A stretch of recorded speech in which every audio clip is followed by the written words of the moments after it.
Happy Friday, Minnesota historians. It's hopefully been a good week for you. I hope that you have enjoyed the warmer days and the sunshine. I hope you're getting outside to feel the sunshine on your face. It looks like the temperatures are going to continue to climb, which is really exciting, and I'm guessing you need that sunshine as much as I do. So, welcome to Friday, all right? I just want to take you through again, just really quickly. I'm going to keep this short, but what the expectations are for today. And what you need to accomplish for social studies. All right, so here we go. You'll see this very first slide, right? This is your flow map. It gives you directions, learning targets, what your job is for the day, and your assignment. So make sure today that you read these slides carefully. Make sure that you take your weekly social studies quiz that you'll see linked in this slideshow, and then you'll have an option to watch a couple videos at the end of the lesson. All right, some helpful tips for you. Make sure that you, before you start your quiz, that you are opening up any tools that will help you. So whether or not you have chosen to do the vocabulary work or whether or not you have chosen to take notes, at this point, that will be reflected in your score. So if you have those notes, they will help you. So open those up.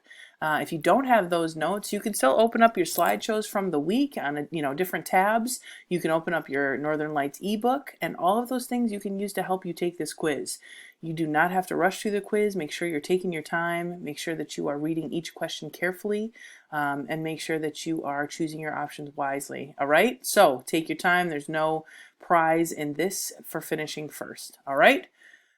Moving on. Here is the actual link to this is actually your fourth Minnesota History Distance Learning quiz, so make sure that you are clicking on the yellow link there that you see. It will bring you to a Google form, and take your time, use your resources, use your tools, use your work that you've done this week to help you. Once you finish that, you're moving on to your Bellringer. You've got a couple questions today. First off, what is a log jam? You might have to Google search that or look in your ebook to find the answer. And then you're going to think about one important person in the lumber industry. So who is somebody that you might name that was important to Minnesota's wood and lumber industry? When you finish those Bellringer questions, all you do is go to Google Classroom, make sure that you're turning those in by clicking on the blue Turn In button.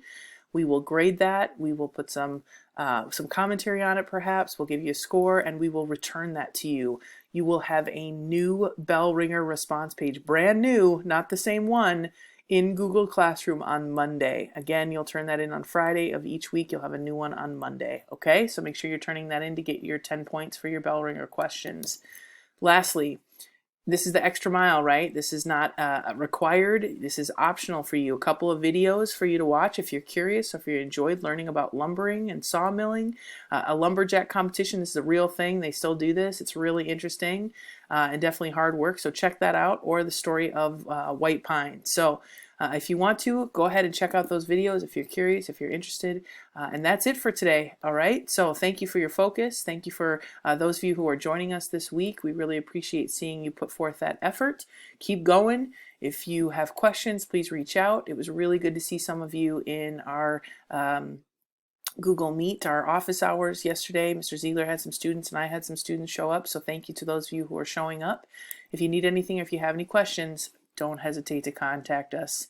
Have a wonderful weekend. We will see you next week.